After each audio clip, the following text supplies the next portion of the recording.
6:32 p.m. Mr. Bonds, are we on the record? We are on the record. Thank you. Good evening, everybody. 6:32 p.m. Tuesday, February 8th. Hope everybody is safe and healthy. This meeting is being live streamed as well as recorded for storage and viewing on our district website. Public can participate during hearings of individuals and delegates by signing up for a live audio public speaks or written statement using the BOB questions form on our website. Adequate written notice of this meeting of the South Orange Maplewood Board of Education has been sent to both townships, village clerks, Star Ledger, News Record, Templeton-Soma.net, and Village Green. Please rise for the Pledge of Allegiance.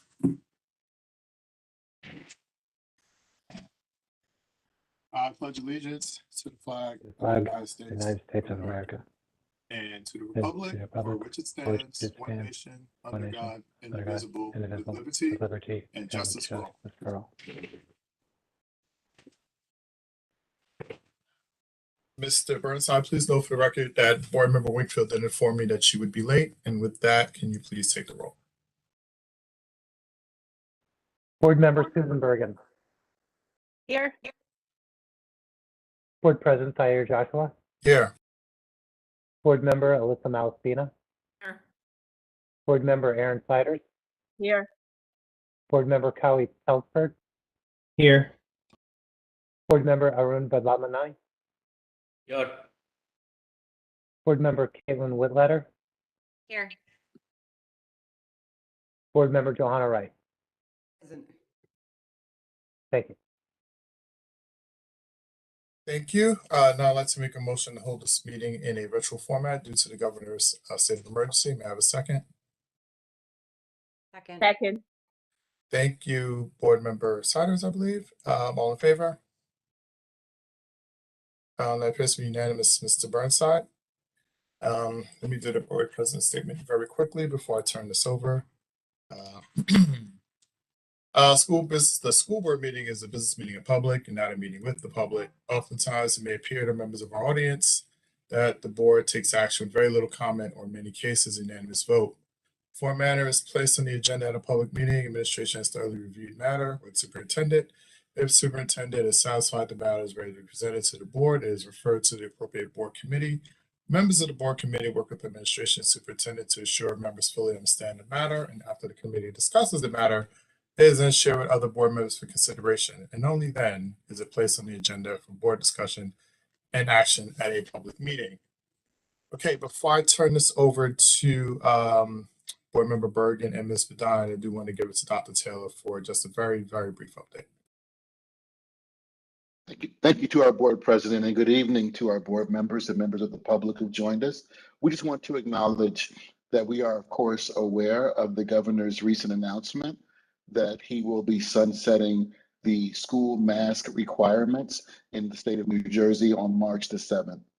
We have heard from a few family members and parents and general constituents who have varying views on this and what it means for our school district.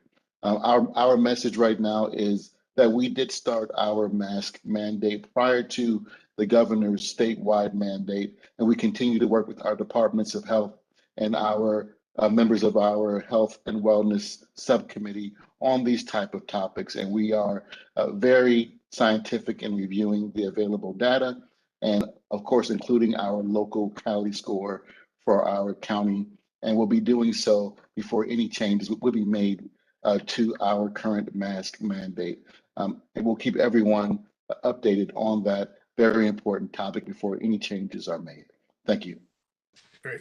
Thanks, Dr. Taylor. I jumped just a little bit, but before we do get to the main part of this evening, I do want to give the opportunity for our first public speaks. We are now at that time for hearings of individuals and delegations.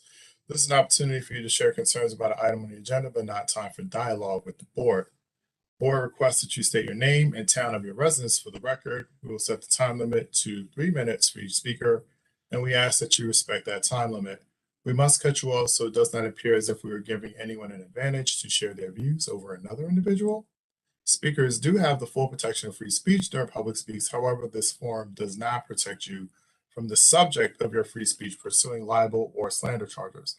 And finally, the board recommends that all members of our community pursue the chain of command. All right. With that, I will now pull up the submissions from the form. Bear with me 1 second. Hit refresh. And Mr. Bonds, just to confirm, I don't see anything on this form. I don't know if is there another one, just to confirm. Confirm that's just the only form and no submissions. Thank you. And so that concludes our first public speaks. I'll now turn it over to Board Member Bergen and Ms. Bedine. Good evening. I'm glad to see everyone this evening. We are going to start our policy committee meeting off with a brief presentation. So I'm going to share my screen.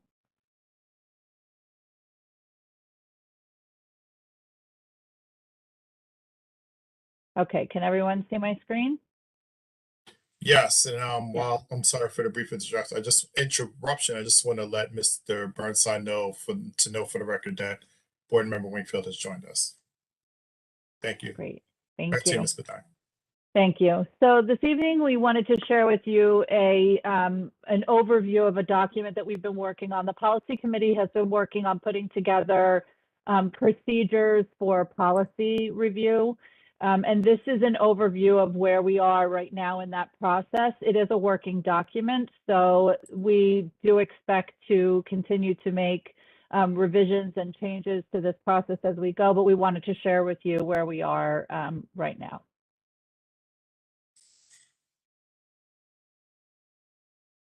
So first, we'll go over the overview of the board policy review process. So the district utilizes the company Strauss Esme to help us with policy and regulation consulting. They develop policy manuals based on state and federal laws, and then they inform districts when the policies need to be updated through periodic alerts that we receive. The policy chair forwards the Strauss Esme alerts to the committee chairs to review for the policy series with their SLT liaisons. And a list of all policies and regulations are maintained on the policy tracking sheet to help us keep track of what's up for review, what's been reviewed, what's been approved, and so on and so forth.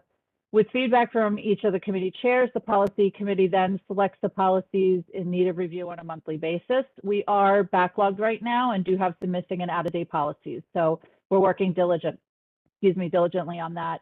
And the policies are reviewed based on the policy management schedule, which will come a little later in the presentation.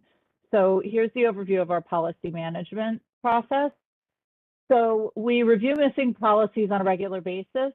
We review mandatory and mandated policies on an annual basis, or as they're revised by Strauss Esme. Strauss Esme may notify us sooner than the year mark that we need to review those policies through an update on statute and legislative code. All of the policies, we're trying to keep them on a 5-year review cycle, and the policy committee works with other committee chairs to ensure that all of our board policies are up to date and reviewed on a regular basis. So this is a list of our board committee policy assignments. Each committee has their own set of policies that they review and give feedback on based on their area of specialty. So the executive committee reviews bylaws and administration related policies. Curriculum and instruction reviews program and student related policies. Personnel reviews teaching staff and support staff related policies. Finance, facilities, and technology reviews finances, property, and operations policies, and the policy committee reviews community-related policies.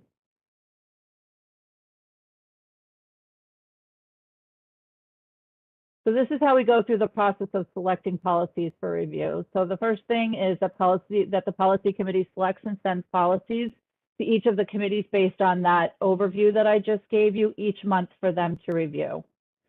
Then the committee, after reviewing it, will give feedback back to the policy committee, and we utilize that feedback to prepare the policies for a first reading by the board. We prioritize the policies that we're reviewing on this framework. The policies that are enacted due to the governor's executive order are top priority. If it comes up, CUSE Act related policies would then be next. Missing policies, mandated policies that are out of compliance, other policies that are out of compliance, and then policies that are identified by the board or by the administration to be elevated to priority depending on different circumstances that might come up. And mandated policies in compliance then, and other policies. The policy review process continued. PDF copy, whenever we send a policy out for review by a committee, we send a PDF policy out, and everyone utilizes this PDF copy to work off of. We send it to the appropriate board committee, and then they review it and they discuss it and talk about revisions or rewording that they might want or changes that they think would be important to the policy. And then they send that feedback in the form of comments on the document back to the policy committee, to the policy committee chair. We may ask for feedback from different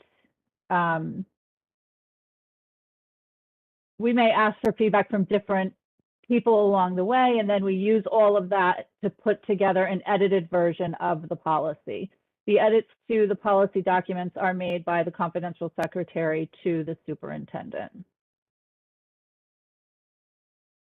The policy committee reviews the proposed revisions that are sent back to us. We make any additional changes that are necessary. We ask for any additional feedback that we might need from different sources, like original reviewing committees, if we feel like it needs to go back to them, other board committees, if we feel like it needs to be seen by other groups and entities. We may seek district counsel or do research on what other districts have in their policies or the NJSBA version of the policy as well, if we feel like we need that additional feedback to the policy itself. The policy committee makes any additional revisions that they feel are necessary. And once the policy committee feels like everything's in place, all of the feedback has been embedded, all of the different components have, been taken care of in the revision, then it goes for first reading at the next Board of Ed meeting. So after the first reading, then board members will email the policy chair their additional comments, questions, edits if appropriate. And at the next policy committee meeting, we take all of that feedback, we review it, and we edit the policy further if necessary. There are times where we may pull a policy if we feel like it needs more work, it needs to go to another committee, we need to do more research. We may pull it from this process, but if we pull the policy, then the cycle starts all over of assigning the policy out to the appropriate committee. We have the review and revision, we submit it for first reading and then second reading for approval. If a policy doesn't need any further edits or reviews after we get all of this different feedback, then the policy is ready to move on to second reading by the board and then board approval. The district includes approved and adopted policies in our Board of Ed meeting newsletter, and that gives like highlights and important pieces of information from those approved and adopted policies so that the administration can implement the policies appropriately throughout the district. Administration then places the policies on the website where they can be actively viewed and reviewed. We update our master policy review chart. The administration reviews and updates any regulations if applicable. Some policies do have regulations that go with it. So if we've had changes to the policy, we want to make sure that our regulations are in place and that they reflect the changes that are applicable to the new policy.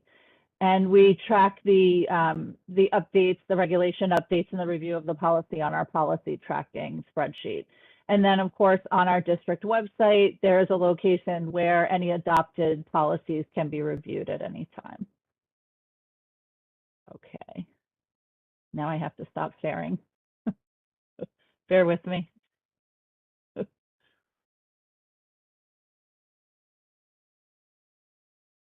I apologize. If you move your mouse all the way up to the top, it'll bring down a drop-down menu, and you can click the stop button on the left. Oh my goodness. You can also push escape first, right? And then that would close down your widescreen view, I think.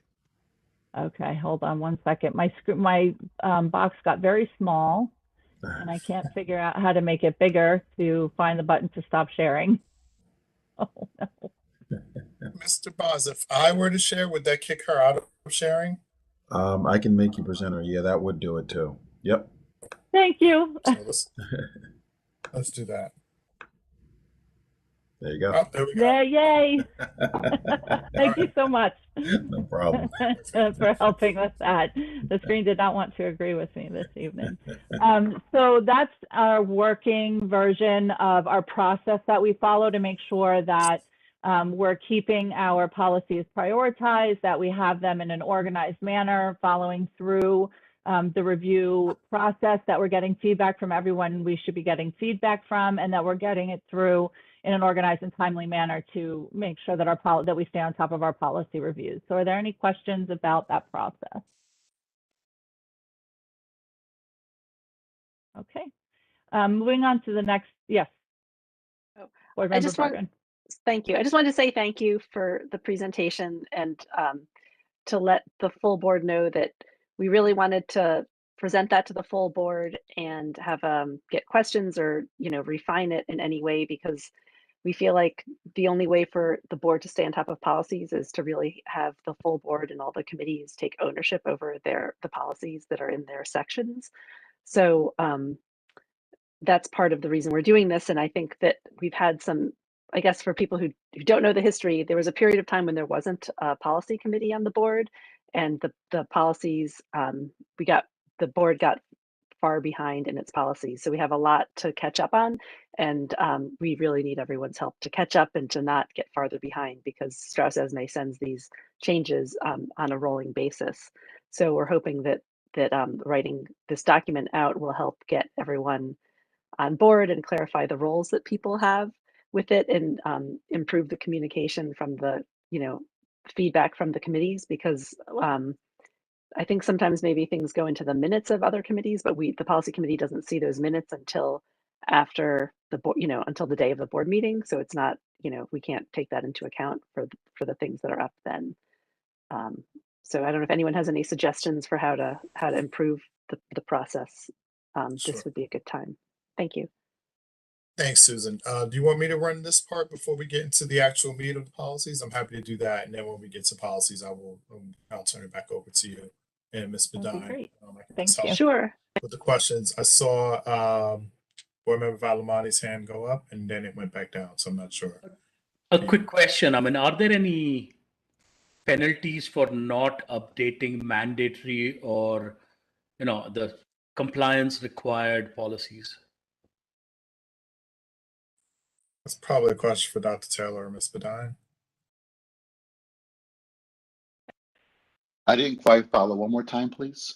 Are there any penalties or penalties? sanctions or whatever for not updating mandated policies? So that would come in our NJQSAC review. The NJQSAC review is the district-wide review that happens on a 3-year cycle for all districts around the state. It was postponed due to COVID, our last time in the cycle. And when they come, they do check for all of our policies to make sure that we have updated all mandated policies. And if we're gigged on that, it takes points away from the governance portion of our NJQSAC review. Thank you.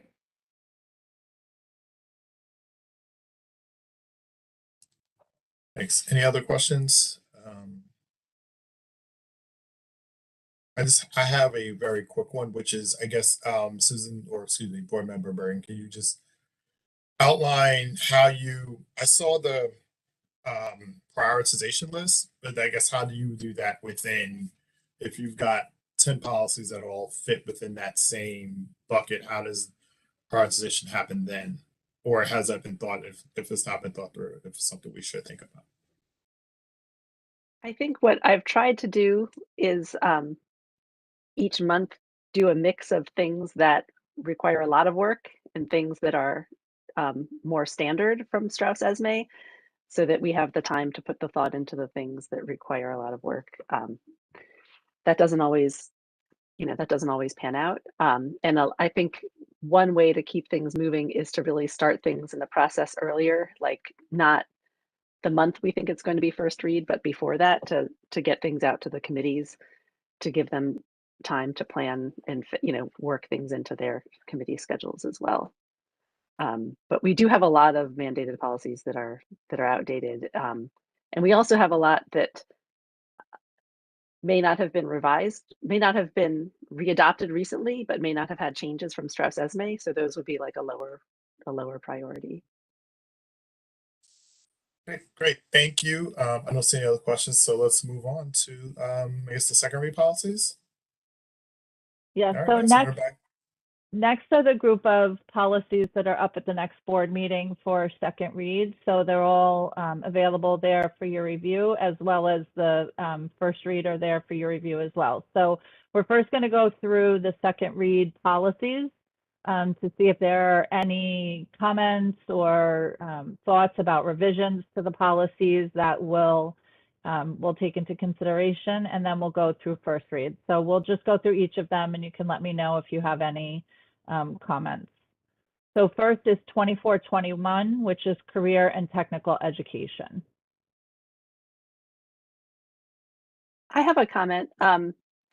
It's not necessarily my comment, but this has been had a first read twice now, and there had been feedback that we got from a former board member that I think had been agreed upon by a current board member that hadn't been addressed about this policy. So I'm not sure how we can bring the policy home and get it ready for second read, if we want to pull it again or work through it now. But it had, I can read the comments, and I don't know if board member Malaspina, I think that this was something that board member Manny had commented on, and I think you had agreed. We had a discussion policy. You're muted, I think.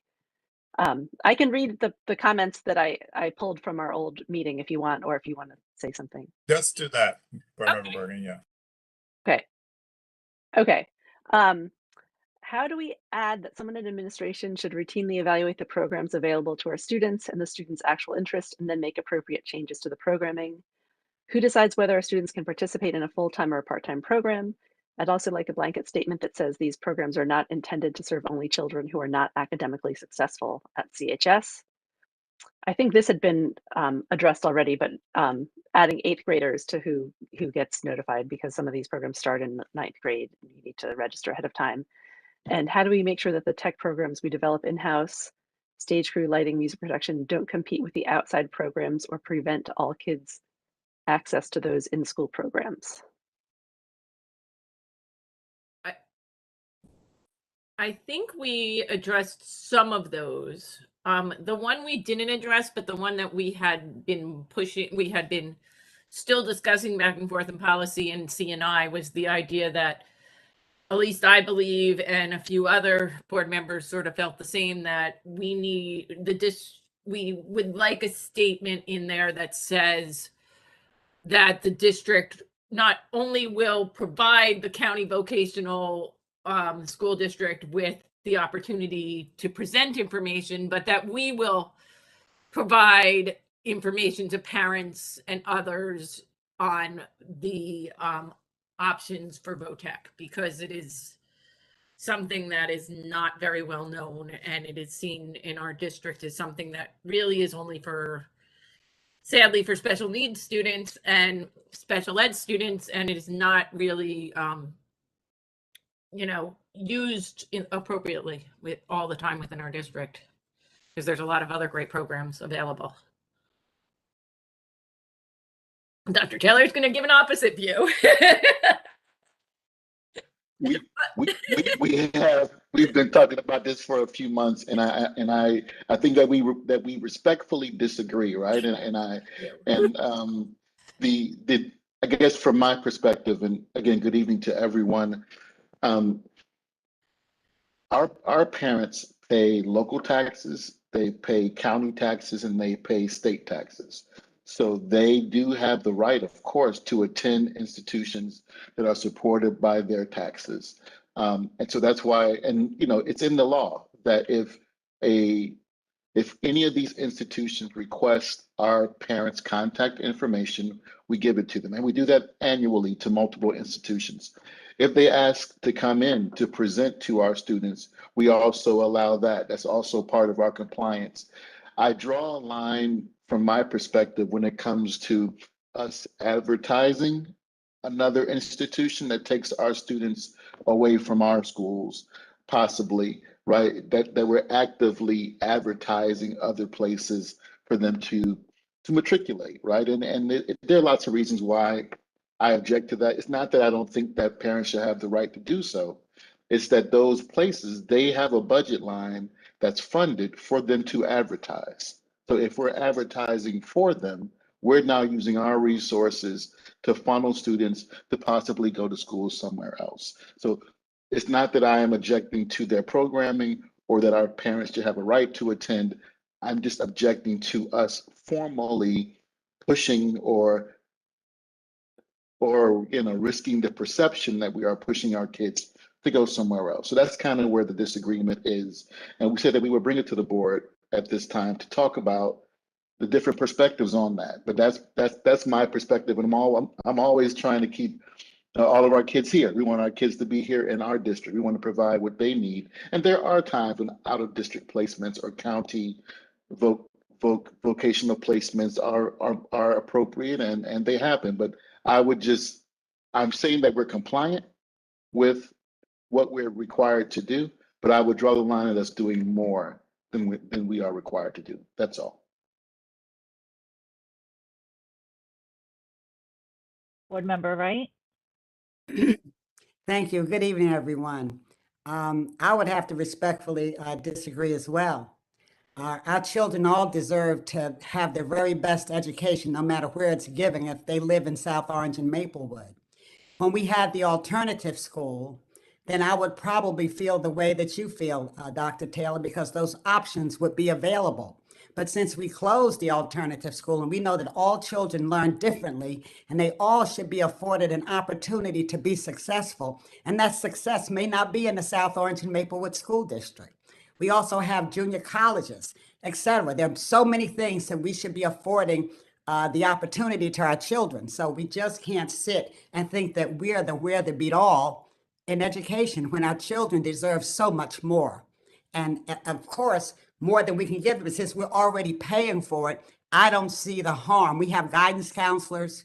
It's part of their job to help children, to help them, to guide them into what it is that they would like to be. Unfortunately, we no longer have wood shop and those courses that we used to have. We got rid of those things. So if these kids can find a way to work with their hands or make apps or decide what it is that they like to do, then we certainly ought to be here to afford them that opportunity. So I'm not disagreeing that vocational education is important, right? Right now, if my water starts spilling out of my wall, I'm going to look for a plumber, and they're going to make a lot of money, right, from me and what I need. So I'm not disagreeing with that at all, or that some students may have an aptitude for that. And many school districts, unfortunately, because of the Perkins funding, they had to let go of their vocational education because the Perkins funding was targeted for those vocational sites, the career tech and education. So I'm not disagreeing with that at all. I'm only disagreeing that we as a school district should market other places to our families, that they have those spaces, have the resources and responsibilities to do so, and we are responsible for providing them with that access. And I think that we're agreeing on 98% of this, that it's important, that it's valuable, that some kids may even prefer that some families want to know about that. But there's a reason that, in my opinion, that the regulations are written the way that they are. There's a reason that we're required to do the things that we are required to do. And there's also a reason why we're not required to do some things, right? Like those out of district placements, they can do glossy prints and all those type of things that we're not allowed to do under the regulations for accountability. We're not allowed to do some of those advertisement pieces that they are, and that's because of their setting and circumstances and context. So I'm not disagreeing that it's important. I'm just sharing my view on if we should be actively advertising other places for our kids to go to school. Board Member Malespina? So I respectfully, as you can disagree. And it's, I'm not saying that we should be doing like full glossy ads or anything like that, but there are many people, especially many that might take the VoteTech option, that the parents and others don't have access to the knowledge. I can tell you firsthand from a parent who was looking at that option in 8th grade, I struggled. I asked the guidance department. I asked everybody, and nobody really had much to tell me. They couldn't really give me the information. It was more you just went out and found it on your own. And I'm speaking not, I mean, I'm speaking for myself, but I also am speaking for other parents who have expressed similar concerns about this. What I am saying is that when we are talking about options for 8th grade, for 9th grade, when we're talking about options in our course catalog, when we're talking about your next year's placement, we mention that an option is that you can take these classes at VoteTech. I'm not saying, we're, doing a whole big thing or sending out glossy advertisements, but I believe that this is an educational opportunity these children have. We need to make it about, we need to allow them to realize that it's there, and it shouldn't be something that people are having to go do research for on their own to figure out. I guess Board Member Bergen is next. I think Board President Joshua was next. And then Okay, I don't know. Yes. Board President Johnson. Thank you. I just want to, focus on the policy here. So I'm looking at, I guess, which is probably the second paragraph, and it says that second sentence says the district shall provide a county vocational school district and its designated representative a reasonable opportunity during school hours to present information about the county vocational school district's programs to all students grades. We have 8 through 12 here in the schools of the district in accordance with NJAC, et cetera, et cetera. And last sentence, Board of Education may not in any manner inhibit student access to such information. It does sound like from what I just heard from Dr. Taylor, that when a district contacts us, we give them free, unfettered access to our students in line with this policy. And so I guess my question is, do we inhibit student access? And it didn't sound like, based on what I heard, that we do either. Now, what I heard from Board Member Malespina is that maybe some people aren't aware of the information when they're asked to present that. But, I think that is something that, looking at this policy, from Dr. Taylor and him and his team need to work on ensuring that everyone who would be the appropriate person to ask for this information is aware of the information and has it in a readily accessible place. But nothing I heard from anyone today suggests that what we're doing in this policy, that we're not doing anything that is put forth in this policy. So I just want to keep this focused on, we got 12 others to go through. So I just want to focus on what's in the actual policy and not everything that's happened as a result of it. And I didn't see or hear anything in the policy, or didn't hear any objection to the language in the policy itself. Well, that was actually what the whole discussion has been about, is objection to the language and putting an additional sentence in saying that the board will provide information, a wording towards the fact that the district will provide, parents with information about the options available. And I think at one point I've even put wording together, or we had something. So I think that's the real question, is do we add that part to it or not? Nobody's saying that, nothing right now is objectionable. It's more, do we add that little bit? I hope that clarifies. Board Member Bergen?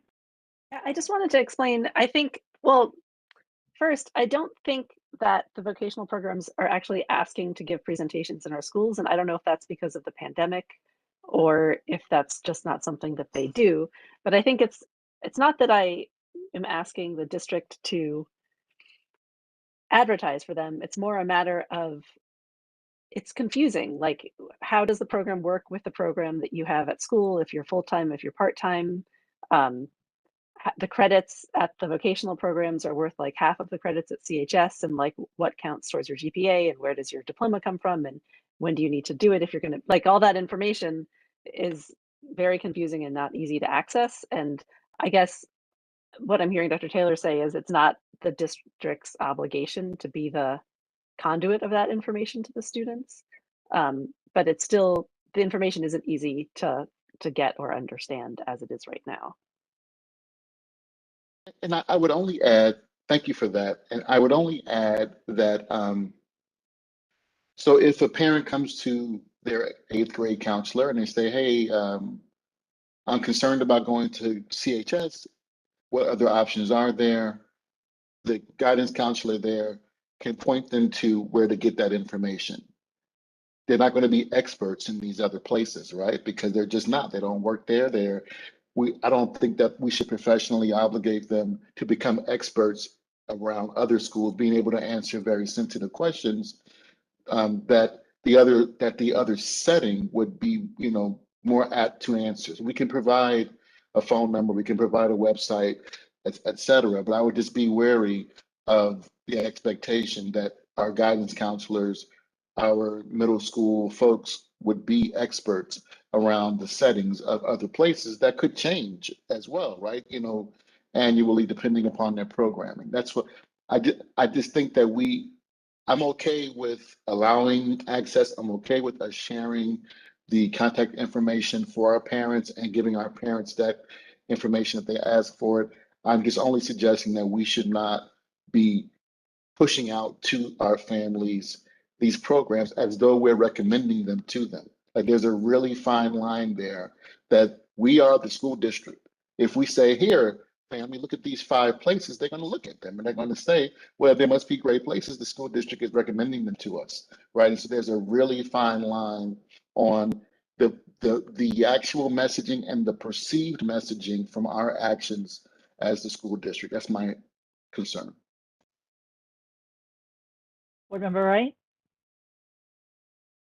Thank you. And you're absolutely right, Dr. Taylor. There was a change. In middle school, 8th grade students who were interested in vote technical coursework in schools were provided a South Orange Maplewood school district bus along with their director. I know in the case of South Orange Middle School, it was Jackie Clark, our special education teacher. And another teacher would go along with the guidance counselor. So our children knew all about the vocational schools where they were, whether they visited West Caldwell or Newark Tech or wherever it may have been. So we afforded them that opportunity. And what I say to you is the old television commercial used to come on from Sims. They used to say, an educated consumer is our best customer. And so if our kids are educated on what's out there for them, it is certainly the best. And adding that language, letting our children know who otherwise would not be given that opportunity to even know about it is a disservice, period. Board Member Malaspina? Sorry, my hands are, I guess, still up. I'm forgetting that this one doesn't take it off. But I agree with Ms. Wright that we should have the language. Board President Joshua? Yeah, I guess so. Just to try to wrap this up, I think the question is, I think that probably it's a 2-part question. Number one, language about directing the district to communicate the options, I think probably falls within the policy. But when we start talking about the how, that seems to be more of a regulation. So I think we should probably, if we're looking to go in that direction, we should press pause now on that part of it and let that pass the policy with a sentence adding, communicate the options on an annual basis, something along those lines, and then let the administration write the regulations on how that's done and who, et cetera, et cetera. I mean, that would be very preferable, what you just said, to just put a line in there that the district communicates annually the options. And then leave it up to administration to decide. Board Member Vedlamani? as with most other questions I have, my question is, I don't need an answer right now, but how many children are impacted by this? And what is the percentage of children who actually take a vocational tech? That's my only question. I don't need an answer right now. I'm happy to take it later. We would definitely make note of that question. And I guess part of the concern with me with my superintendent's hat on is always that, right? That we're creating a pathway for students to not be with us and the unintended consequences of those. But as always, we will of course follow the board's policy and the board's vote, but we think it's our fiduciary responsibility to share the view from administration on what could happen, right? And you know, we don't know what could happen with the amount of tuition that you have to pay when things like this occur, and there's an infusion of students who are leaving our school district. And so we're always concerned around addressing that and being the number one option for our families and parents. Board President Joshua? So to that end, I guess, and I don't need an answer either, along the lines of what Board Member Valamani just stated, he wanted to know like how many people are actually impacted. I guess what I would want to know is how many times are we actually contacted by these institutions, right? Because if they don't contact us, and then we probably are doing a bit of a disservice to our families if they have, but it's not, because based on what I'm reading in this policy, if they contact us, we give them all the access they need. And so when that happens, I'm less inclined to say, okay, no one took advantage of it, so what? But if they don't contact us and then we don't tell them, then I do feel that there might be a disservice, because people might want to know if the option had been available to them. And I understand that, I definitely understand, you know, this isn't the finance committee, but, you know, the funding out, the ramifications that may come of that. But I do think, you know, if they come, we tell them, right? If they come, we're going to open the door anyway. So to that end, I just curious to see how many, and again, I don't need an answer now. I'm just curious how many times, you know, we can look at 2019, right, in a pre-COVID world, and that's probably the best metric to use right now. So I'm just curious. Thanks. I'm sure you'll find that the numbers are very small. Member Siders? Hi. Yeah, so my son did participate in the Union County Shared Time VoteTech Program. I would say that maybe it's about maybe 40 students who attend the program. There's a morning program and there's an afternoon program. There's about 20 students in each. And at least with the Union County VoteTech Program, they have open houses several times in the fall. As far as I know, they don't do outreach to schools. They just advertise their open houses, and you go to the open house if you're interested.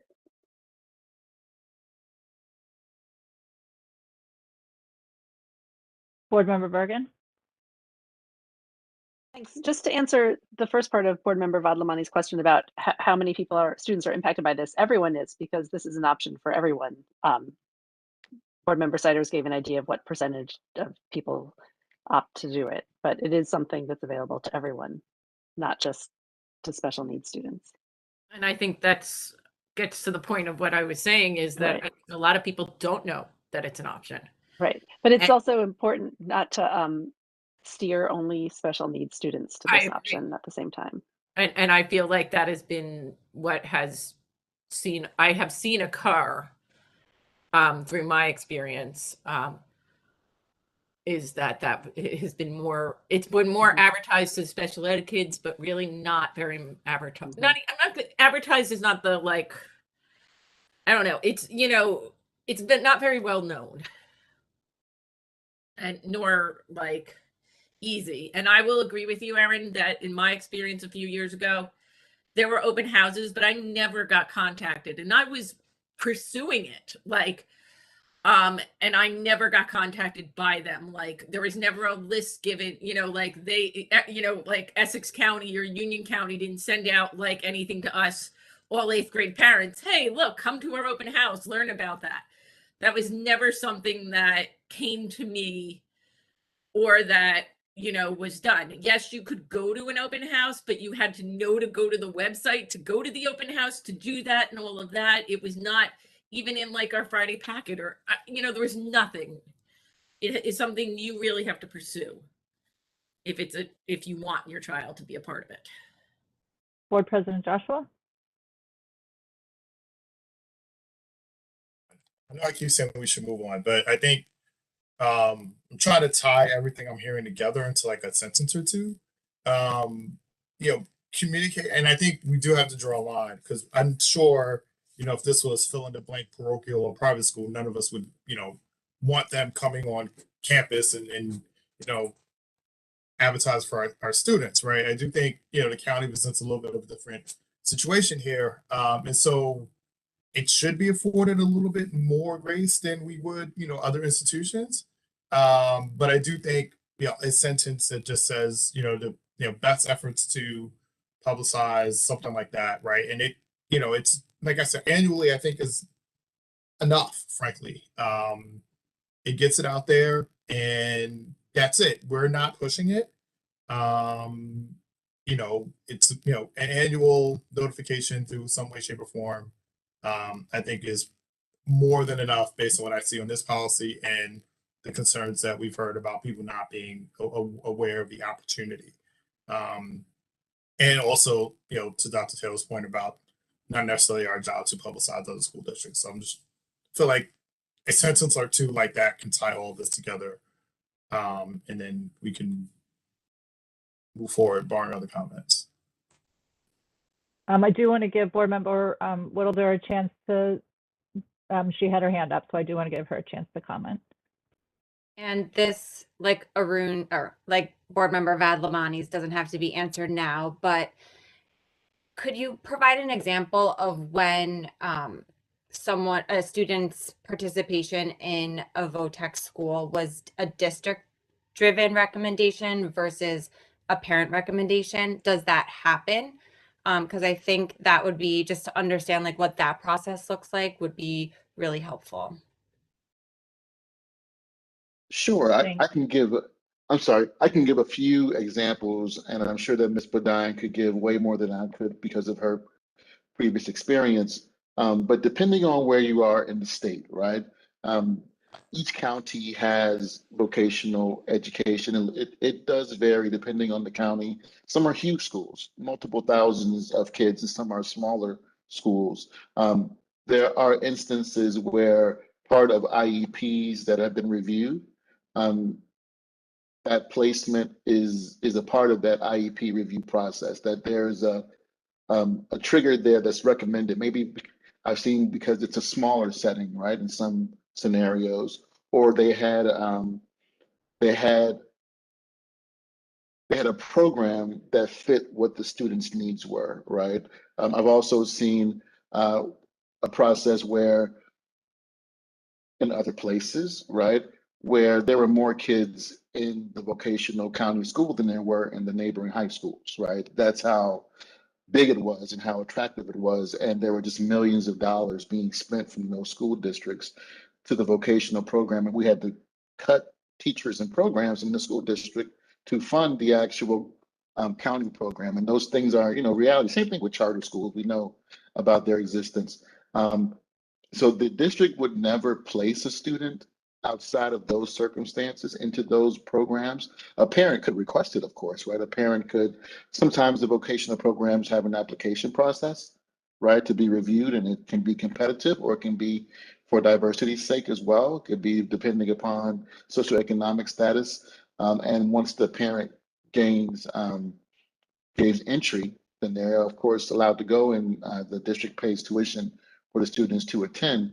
And then of course the students can also return, right? There are cases where the parents are not satisfied, or there's been a challenge for the student at that setting, and they come back to their, I'll call their normal jurisdiction, right? So those are some of the different, there are probably infinite number of scenarios, but that's some of the ones that I've seen. Ms. Bodine, did I miss anything there? No, that's pretty in line with my experience as well. Thank you. So thank you for the comments on this policy. We'll move on now. The next two policies they're a little out of order, but they're similar. So I'm going to put them together for comment. 3142 and 4146, non-renewal of non-tenured teaching staff members and non-renewal of non-tenured support staff members. Are there any comments or discussion on either of these policies?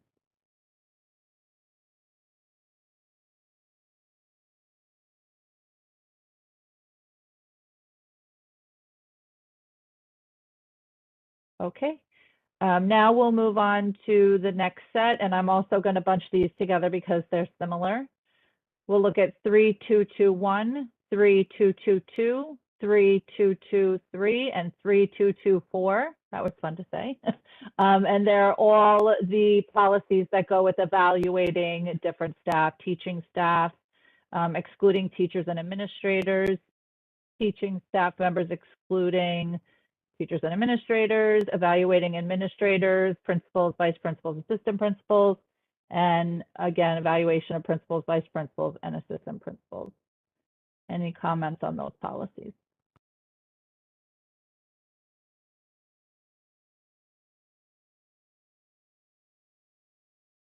Okay, and our last policy up for second reading in February is 4219, commercial driver's license, controlled substance and alcohol abuse. Any comments or discussion on this one?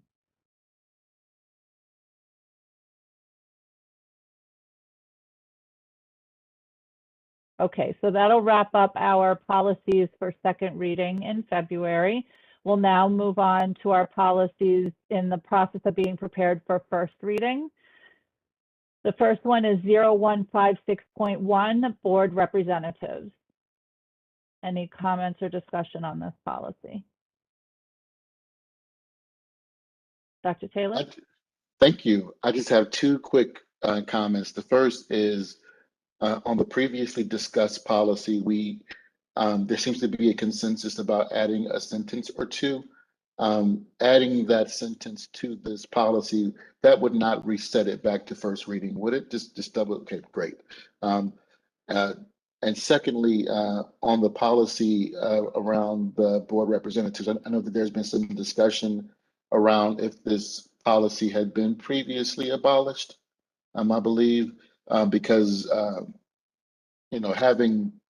having board members represent a particular school, I think just in the nature of that sentence, right, creates a conflict of interest from my perspective, that any board member would be aligned, even if it's a perceived alignment with a particular school, could definitely be a challenging circumstance, even one that could call into question if there is an ethical piece there, because once the board is elected, the board serves the board and the community, not a particular school, and maybe even the public would take that perception of a board member being assigned to a particular school with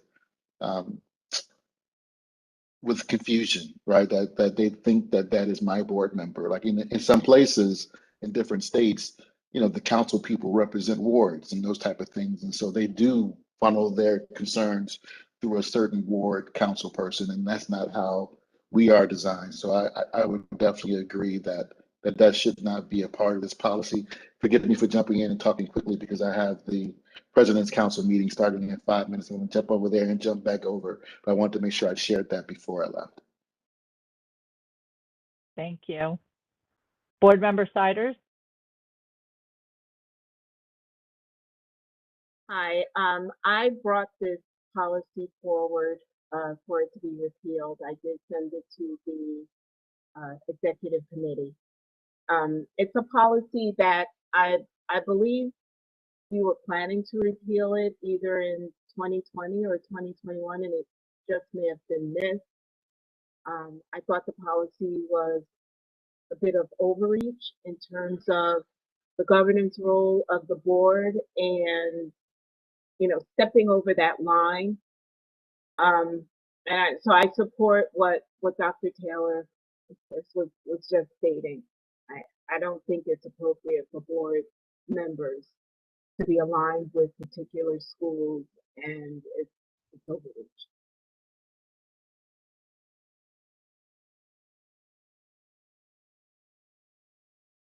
Board Member Wright?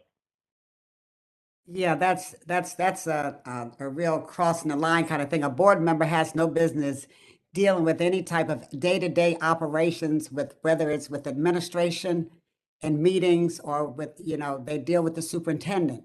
But to sit in meetings and things of that nature is definitely a red flag. It's inappropriate and may be illegal. I don't know, but we should not cross that line at all. Oh, sorry. Board Member Siders? Just one more thing is I did go and look into Strauss-Esme, and I couldn't find a Strauss-Esme version of this policy. So I was thinking that this was something that previous boards created. As far as I know, I don't think it was ever followed or implemented, which is another reason I think it should be repealed or abolished. Board Member Malaspina? I agree. I think it should be repealed. I have no problem with it being repealed. Board President Joshua? Yeah, just one, which is interesting, is that I did look, and I know that one neighboring school district does have something like this, but I didn't find any K-12 district in Essex County that has it. So, and for all the reasons that everyone has said, I would be in support of repealing it as well. Thank you. Any other comments on this policy before we move on? I make a request, since Dr. Taylor's still here, that we talk about the student record one quickly, just because we spoke about it in CNI and you had added some language and I don't think I see it in there.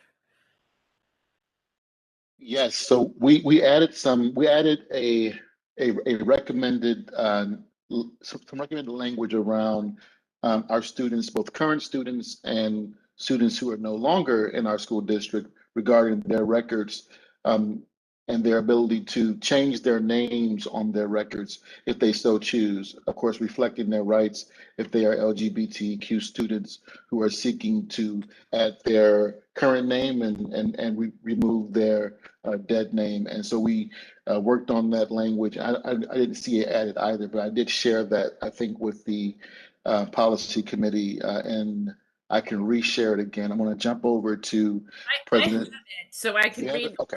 I can read the wording if you don't mind, but I think I just wanted to make sure that I wasn't seeing it. Just 1 second before we read it, I want to make sure that everybody's on the same page so we all know where we are. We're working on policy 8330, student records. Okay, I just wanted to make sure I wasn't missing anything or something changed. So the policy language we're looking to include is the Board of Education of the South Orange Maplewood School District aligns with and fully supports the New Jersey Department of Education's effort to create an inclusive environment in which transgendered and gender nonconforming students feel safe and supported, and to assure that each school provides equal educational opportunities for all students in compliance with NJAC 6A:7-1.1 at sequence. This includes all applicable legal rights for current and former students regarding the topic of student records of any kind, including but not limited to names on report cards, transcripts, rosters, etc. I will also share this with all of you guys. But that was sort of the language that we had going down in curriculum committee. I just emailed it to the board, so that all board members should see it now. Yes, I will be back. I'm running the President's Council, but I should see you shortly. Thank you, everyone. Thank you. Thank you, Dr. Taylor. Sorry. Board Member Bergen? Yeah. Thank you. Yeah, if we're on 8330, I had a couple of comments on it. One was what was just addressed, and I thought we could also cross-reference the transgender student policy. There was on page 4, reference to the regulations.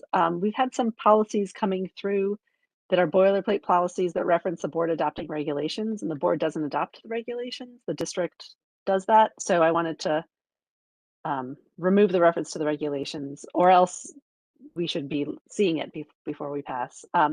And I guess we can maybe, when Dr. Taylor comes back, we might want to come back to this, but I know there have been issues with locating old records, and I saw that we need to keep them for 100 years.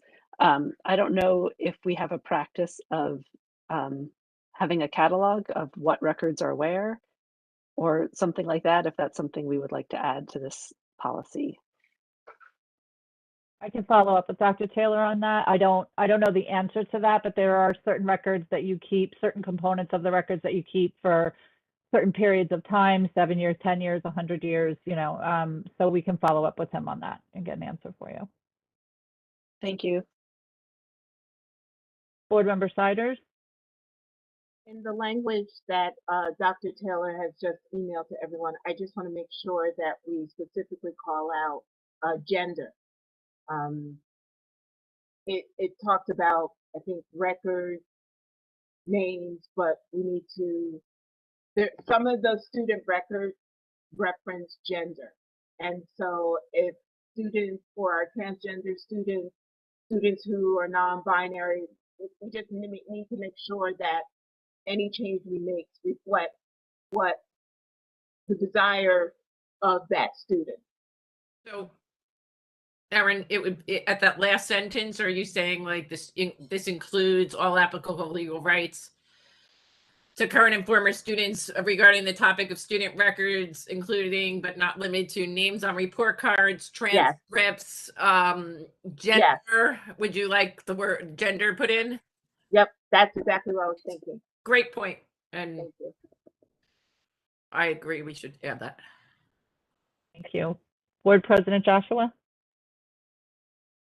Yeah, mine is just so where is this going to go? Is this the opening paragraph, like that part? Not that it really matters. I'm just curious how this is actually going to read once we put it up. So I'm just wondering where the proposed language, where is it going to go in the policy? I think that's a good question, because we had proposed it and we thought they were gonna put it in somewhere, but they didn't. So I'm not really sure. I guess we have to figure that out. Why don't we just start with it? I have no problem with that, but. Or we can put it under general consideration. I had a question. Sorry. I guess I mean, how is this any different from having somebody change their name legally? I mean, there's no difference between a legal name change. We should treat all of these scenarios the same way, correct? So my question really is, do we need an extra paragraph pointing out to a certain subsection of people when, when women get married all the time, they change their last name, and we don't have a policy that says that. So as long as we have something that says legal name change, that should be sufficient, right? Board Member Bergen? First, going back to Board President Joshua's question, I hadn't seen the language before tonight, but I can read the policy and figure out where it makes sense to put it in. And it's just first read, so we can, if we want to change it, we have time to change it. But in response to Board Member Vadlamani's question, I think the issue is that the name change isn't always made legally, but that the student or former student still has the right to request that change in the student records. Okay, that's fine. So that's the difference. That should be true for all students, right? I mean, not just one subsection. No, it shouldn't. No, it's not true for all students. It's not true that any student can just decide they're going to change their name and then, without having a legal name change, go change it in the student records. It's specific to this, a right that attaches to this group of students. Then should it not be part of the? We do have a policy that talks about how to treat transgender and non-binary students.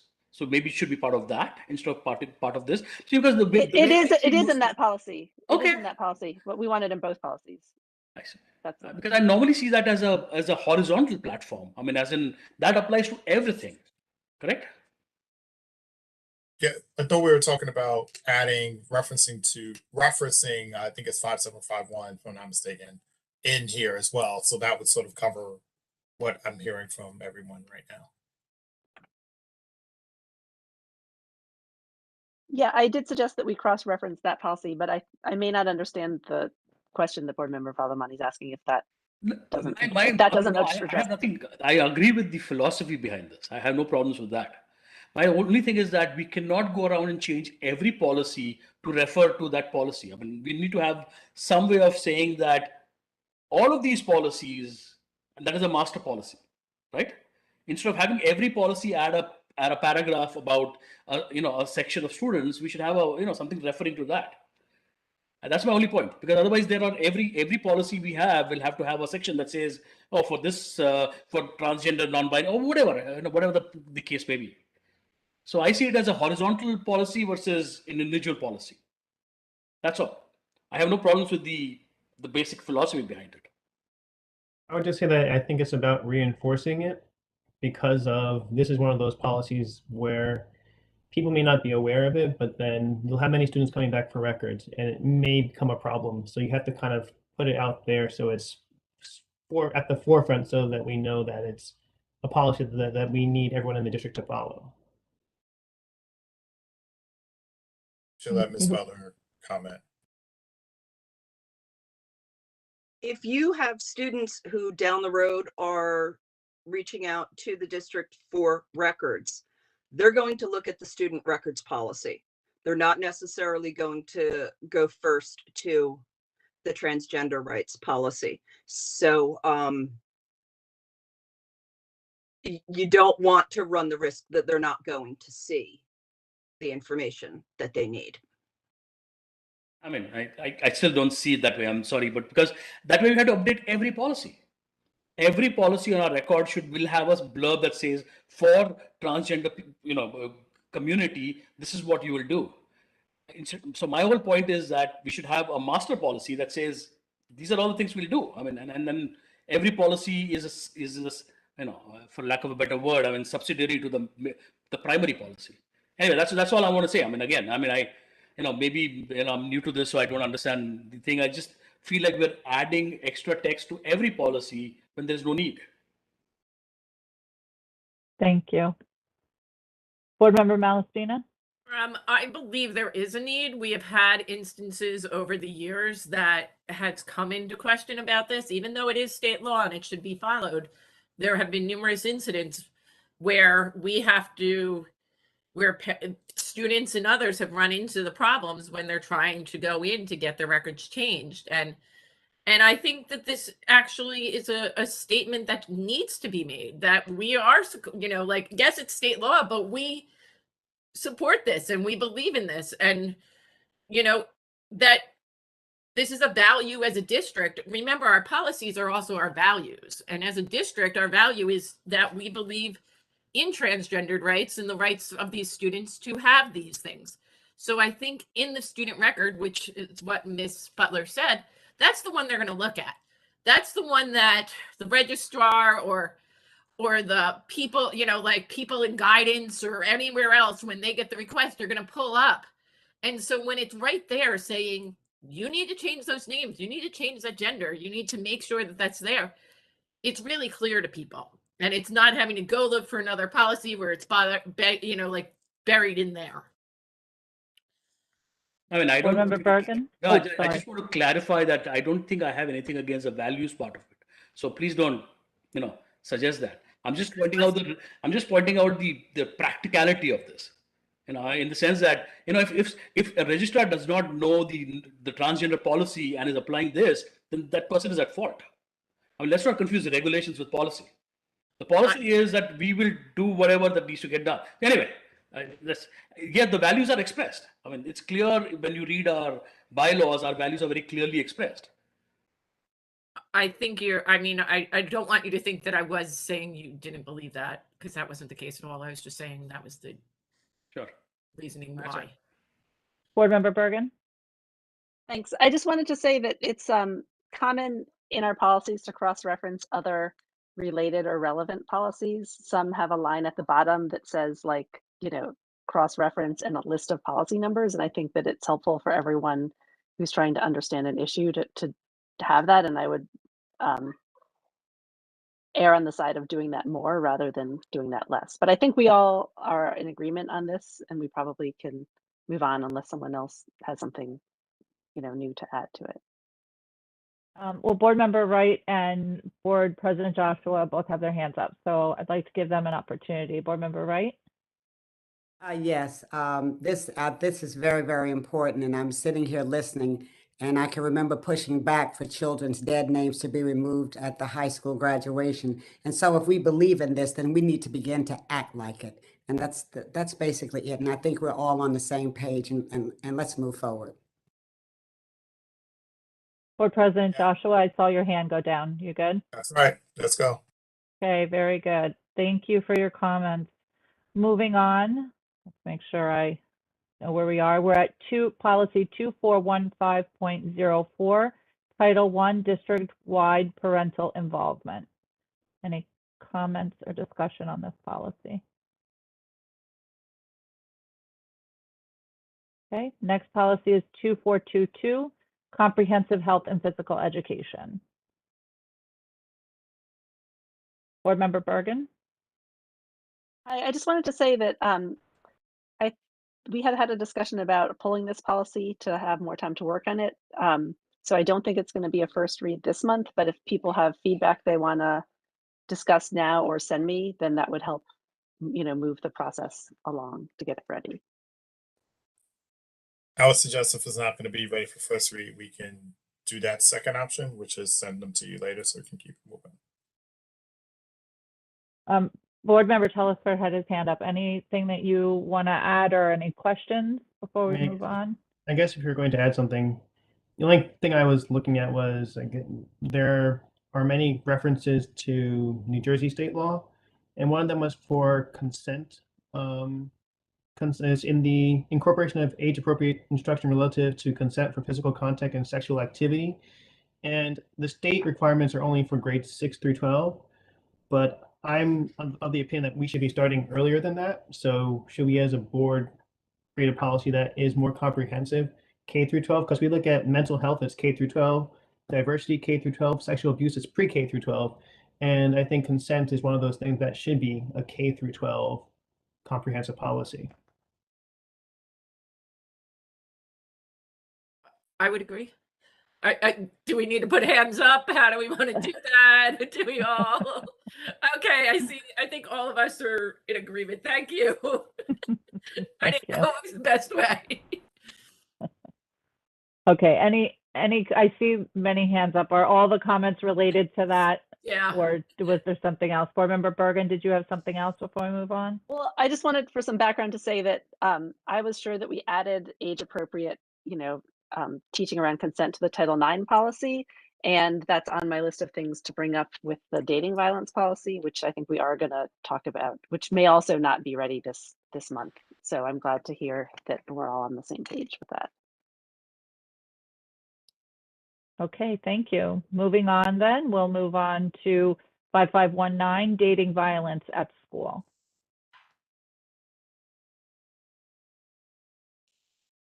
Board Member Bergen? Sorry, I have a lot to say about this policy, which we had looked at before in the policy committee, but I guess I can go through my comments, and I think it's probably another one that won't be ready for first read this month. But I guess the first question is whether the Sexual Assault Task Force reviewed it and provided feedback, because it feels like it's a really dated policy, and it hasn't changed since the last time we saw it. And I think going back to the presentation, this is one of the policies that we really want to reflect the gold standard and the current thinking on the topic. And it's something that I would like to have some time to research what's happening in what other districts' policies look like. But some of my questions are, is this policy meant to only address violence between people who are in relationships? And is there another policy on sexual assault generally, or is that the Title IX policy? I think the reason it's called dating violence is because there's a dated state law called dating violence, but if we can change it, then I think that another name would be more appropriate. And this is the case of another policy that references regulations that the board hasn't seen and that I don't think exist. So I think we should take those out of the policy, or else we should see them and have feedback in them. And then I think I had provided this feedback before, but there's a sentence on page 2 that says the responses in terms of to a violation shall be tiered with consideration given to the seriousness and the number of previous occurrences of acts or incidents in which both the victim and alleged aggressor have been involved. And I wanted to ask where the language came from and how the victim's history is relevant to the punishment of an aggressor, because this sounds like victim blaming language to me, which is another reason I want to look at other policies. And on the bottom of page 2, as board member Telesford said, why does the education start in 7th grade? I think we need to add language about teaching age appropriate consent from a younger age. And at the top of page 3, there's the draft is unfinished and has some things that need to be ironed out. I agree with everything you said. Board Member Wright? As a former health teacher and of course, Board Member Telesford's health teacher, we do need to begin a lot sooner with the kinds of things that we have here. As a matter of fact, even when I was teaching back in the old ages, a lot of these things were covered in 6th grade. And of course, the world has changed, so we can't continue teaching like we're in the 1990s and we're here in 2022. Our kids are a lot smarter. They have a lot more things that's available to them right in their hands. And so we have to begin early to protect them and to teach them how to look out for these things. So yeah, that's very, very important. I was sort of disappointed with these things, but we can fix it. Thanks. Thank you. Any other comments on this policy before we move on? So are we going to pull it? Oh, I'm sorry, Erin. So yeah, the policy committee. Yeah, the policy committee will pull it and work on it and send it back out for review and start the process over. Just 2 things. My understanding is that the task force did take a look at this policy, and I believe they added maybe 1 sentence or a revision to it. I also feel like we talked about previously changing the name of the policy, and I think we were told that we couldn't, but maybe that's something we could revisit, that legally this had to be the name of the policy. We wanted to be something else, but that was a couple months ago. But maybe something to be revisited. And Susan, if you want to work on this policy together, we can do something. Sounds good. Thanks. Ms. Butler? I will check into the issue about the name. Thank you. Thanks. Any other comments on this policy before we move on? Okay, next policy is 7436, drug-free workplace. Any comments on this policy? Board Member Telesford? Was there supposed to be some clarity on who reports to law enforcement? Because I see superintendent, but then like question marks board. It can't be board. It has to be super, I think. I think so too, but yeah.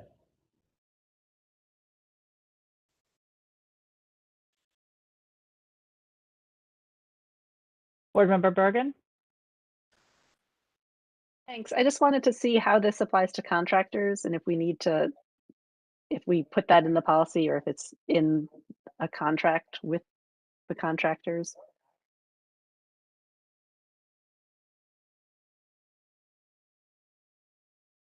Okay, we'll have to find that out. Does policy 4218 address that? I'm just wondering because that seems to usually is subs. That's usually like support staff, etc. Right? It Or does say non-contracted every employees. employee. sorry, it does say every employee of the district must as a condition of employment. So maybe that wording, I don't know if that is legal enough or. Well, a contracted staff member wouldn't be an employee of the district, so they wouldn't fall under this policy, but we can look into it and see if, if it should be a part of this, if it's part of another policy, find that out.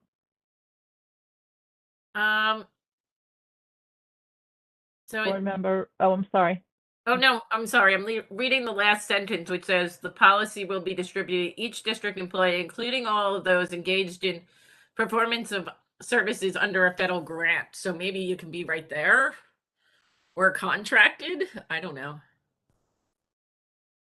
It's the last sentence. We'll check it out. Okay. Board member Wright? Yeah, I was going to ask about that sentence as well, but that's also the problem with outsourcing. We can't control what employees come in, what they do, how they do it, or anything else. It's up to that company that we contract from. So that leaves us in a precarious situation in terms of protecting our children from harm, including fingerprints and things of that nature. Board member Bergen?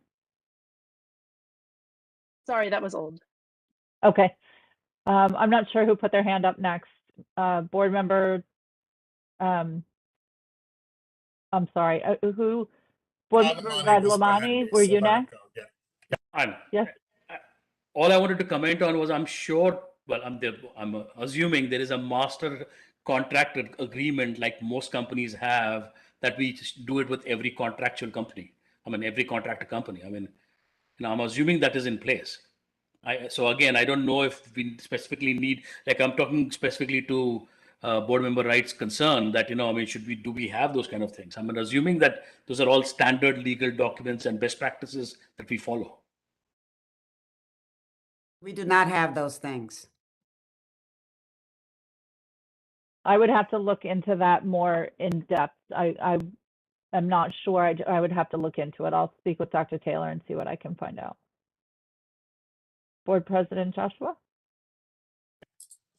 Yeah, two things. I think number one, I can't speak for every contract, obviously, but I know my understanding is that in the ones that have been more recently been developed do account for that. I know, for instance, a few years ago, we weren't giving mandated training to our contractor staff, and then that changed. So we did start doing that. So I do think we have wherewithal both in the contract perspective, to Board Member Palamani's point, to add that language, and I also think we can do it in the policy. We have, we just looked at a policy that talked about contracted staff. There are references here to policy 4218, which is support staff, use of substances. And so we can either, update this policy to address that, or which was probably preferred versus trying to go back and look at updating the staff one, support staff, et cetera, et cetera. I don't see anything that says, if we catch a contractor, high on drugs, yes, they can call the contracted vendor, but we also have the ability to, and we should have the ability to take action. So we can put that. I think it could be in both policy as well in any contracts that we sign with vendors. Thank you. Board Member Vadlamani, was that an old hand?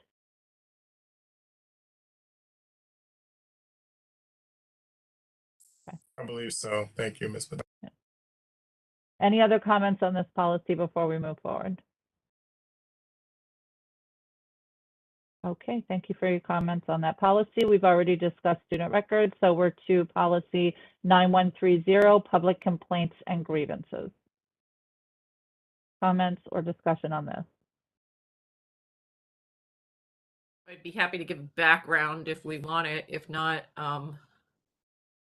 so we would like it. Okay. Sure. Thank you. Basically, this policy is coming I brought it to light due to the fact that we are seeing many more challenges happening within the state of New Jersey and other places related to books and materials and other information. We really worked on last year updating our 2150, I think it is, or 10, which is and that policy was really done. This is like the conjunction policy with it. So in order to make sure that we are not hit when if a challenge comes our way, that we have these two policies in place to help to make sure that, we are doing things correctly and that we are in a good standing. This policy was last updated in 2001. Strauss Esme has not really updated it, but I think they're going to start to, because there's been, we're seeing these complaints happen, and how the policy is written now, it leaves us open to the ability for challenges to happen more frequently. So we've added some materials, especially related to instructional and resource materials that are best practice from the American Library Association, from the New Jersey Association of School Librarians, from it actually got looked at by a group of librarians that some who have gone through challenges themselves. So it's really been looked at and is really considered the gold standard on how to make sure that these materials are, that we're following a good process. And I can probably answer whatever questions people have about it. Thank you, Board Member Malaspina. Board Member Vadlamani? I just wanted a clarification. I mean, I'm okay with most of that. In the first paragraph, we start by saying that any parent or guardian of a student of the district, and then in the second and the third paragraph, we talk about public. I mean, is this policy kind of for parents? Can only parents and guardians bring up these issues, or all public can bring up the issues? That's my question. And then, and depending on that, depending on the answer, there should be maybe a clarification between those two. There should be some resolution there. I can see where that can cause confusion. I think maybe we can work on resolving that. The idea behind it is that we only allow parents and guardians of students in the district or students themselves. What we've been seeing happen throughout the United States is that outside groups with no vested interest at all in the communities come in to communities and start challenging books and materials that, most schools have. And how policies are written now, we would have to, we could base that have that happen. So by putting it as a parent and guardian of this person with a vested interest, they're in the school district, to do that makes it a stronger policy and makes it one where we're saying, okay, this is a kid that has the materials, that are having access to it. It's not just, somebody coming in from the outside. But I think I have no problem changing the word public to switch it to something that might be a little. No, that sounds good. Suggestion you might have on where to do that. Board President Joshua?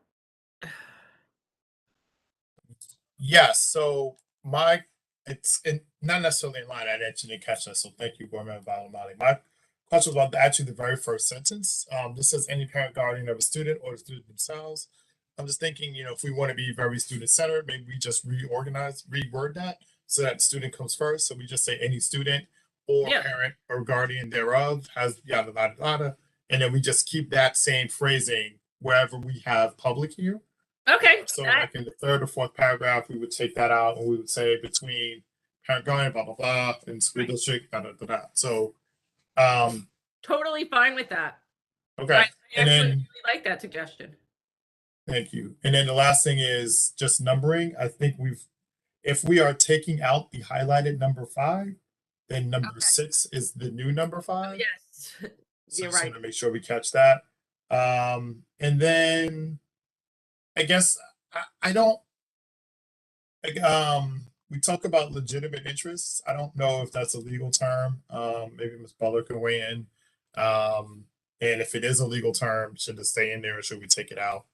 And then I guess lastly, well, why don't you answer that, Ms. Butler, and then before I start jumping to something else. A Butler. legitimate interest is a term of art that's used in law. We can certainly change that language.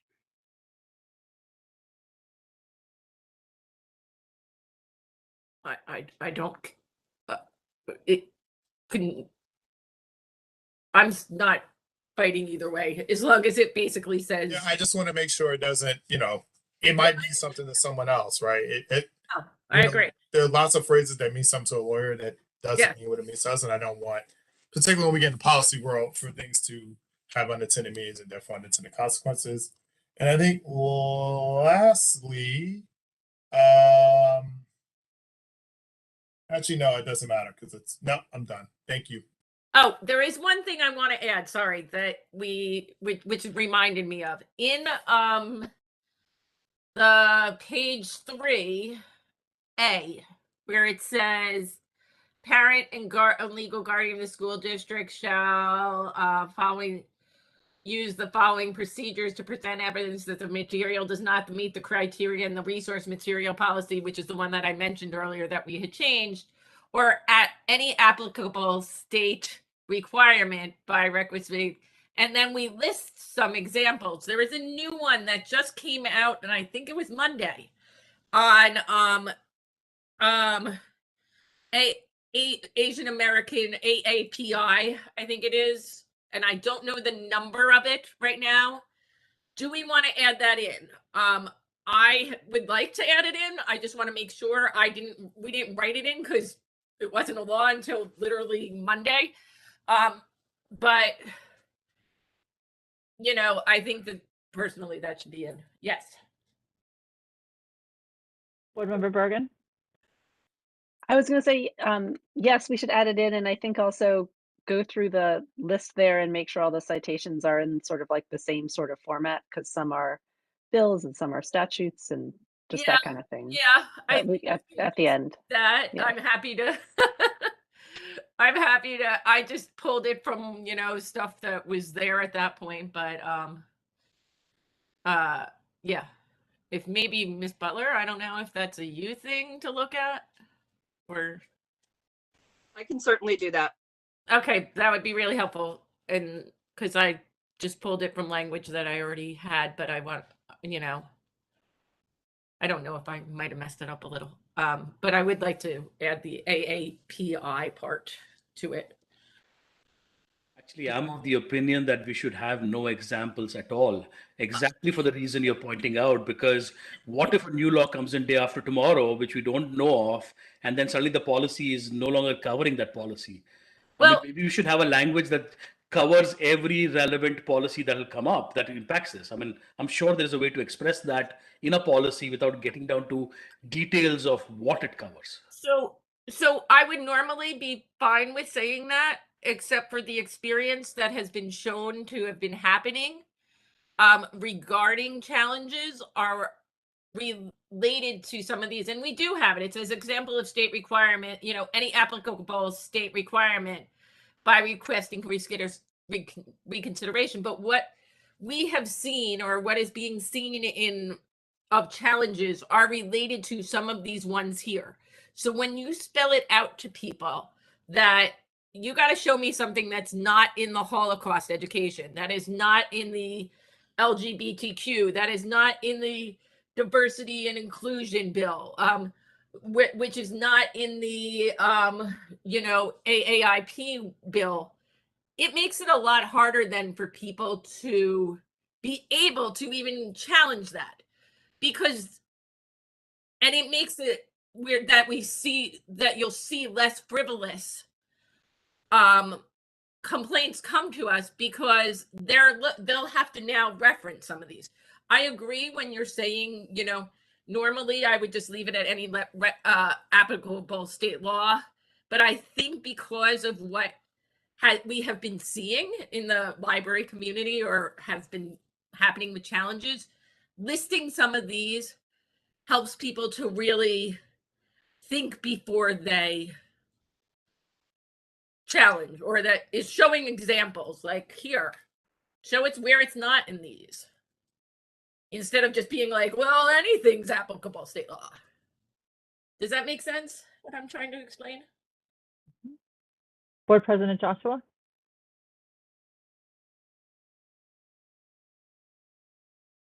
I just have minor like formatting stuff, but I'll just send it later. I don't want to waste folks' time. I mean, It's formatting not might be, something- Yeah.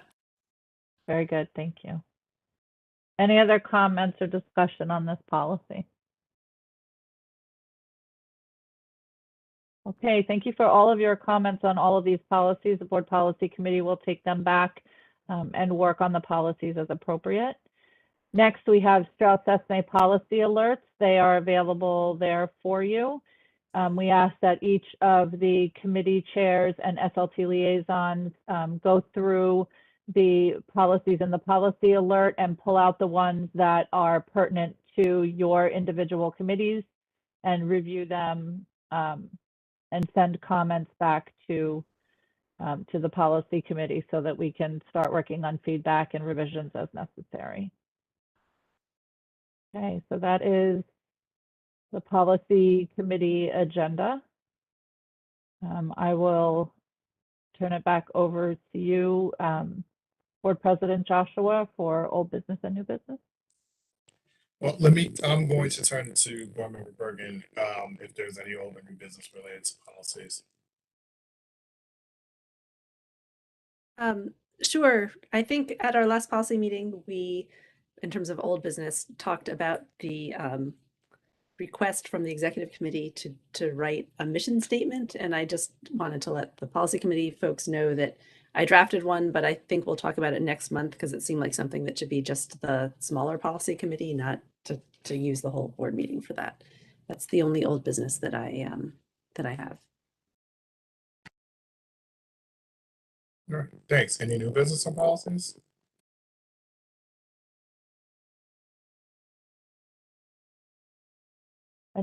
I don't believe so. I don't have any. Anybody else? Okay, great. Seeing no new business, I'll close new business and I will make the following. Well, I guess I have to do two motions, right, Miss? Where did you go, Miss Butler? Oh, there you go. You moved to the middle. Motion to adjourn into exec and then motion about the next meetings, correct? That's the correct order, or should I go the other way around? Do the future meetings first, and then Okay. the final action can be to adjourn. No problem. All right. The Board of Education will meet in executive session Thursday, February 24th at 6:30 p.m. in the superintendent's office, 525 Academy Street in Maplewood, as well as using online view conference platform to discuss personnel, legal negotiations, and other matters to be discussed at a later date. Immediately following the closed session, the board will meet in public session at 525 Academy Street, 7:30 p.m. In the district meeting room, as well as using an online video conference platform. Action will be taken. May I have a second? Second. Thank you, Board Member Whitletter. All in favor? Aye. Thank you. And now I'd like to make a motion to adjourn this meeting.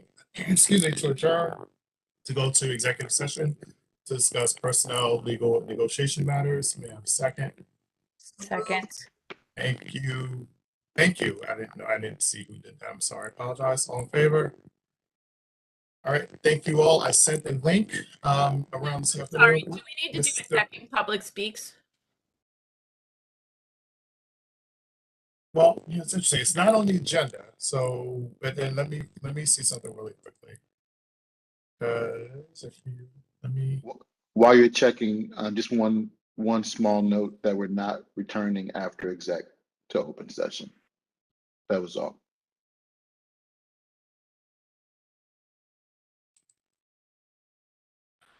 All right. Sorry.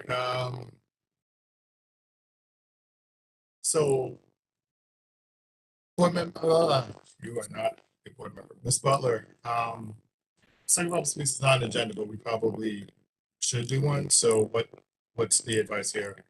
Typically, you would do a second public Second. speaks. This is, it's a weird kind of meeting because Yeah, it's and that's a the special policy meeting. So committee I got it. meeting So and there's no action our being normal taken, special- but to be safe, sorry, with our do normal it. special meetings, we would have two action taken or none, right? All right, so I need to, do I have to rescind those motions I just made and then, all right. Well, just rescind the moving into executive session. Okay, right, so let me, I don't think I got a second, so I'm good, right? I don't have to rescind it. Perfect. Okay, sorry, folks. We are now at the time for public speaks. This is an opportunity for you to share your concerns about an item on the agenda, but not time for dialogue with the board. Board requests that you state your name and town of your residence for the record. We will set the time limit to 3 minutes for each speaker. We ask that you respect that time limit. We must cut you off so it does not appear as if we're giving anyone an advantage to share their views over another individual. Speakers have the full protection of free speech during public speaks. However, this forum does not protect you from the subject of your free speech pursuing libel or slander charges. And lastly, the board recommends all members of our community pursue the chain of command. Okay, we do have one comment. Let me, got a lot of tabs open, so apologies while I pull it up. Give me 1 second. Oh, wait, I just saw it when it disappeared. Okay, and our first, I'm going to start the clock. Bear with me while I grab my phone. I don't think we're going to need it, but I just want to be safe here. Okay. Our first public speaks is from Shannon Cottle of Maplewood. Previously, public committee meetings, for example, the committee and instruction committee of the whole, have not had public speaks. Could you please explain to the public the difference between the public special meeting that is not a meeting of the whole, but a special public meeting of a committee meeting? That is from Shannon Cottle of Maplewood, and that concludes our public speaks. Dr. Taylor, I think we made that point clear in my January presence report, so I'm happy to share that again with the public. And I believe it's also available on our website and also in the newsletter that goes out. So with that, I will now again make the motion that we adjourn to executive session to discuss personnel, legal, and negotiation matters. May I have a second? Second. Thank you, Board Member Whitlicker. All in favor? That appears to be unanimous, Mr. Burnside, and we will now join to executive session. I sent the link a few hours ago this afternoon, so check your email and social media on your calendars as well. I'll see you all there shortly. And for everyone else, have a good night. Stay safe. Thank you. Take care. Bye-bye.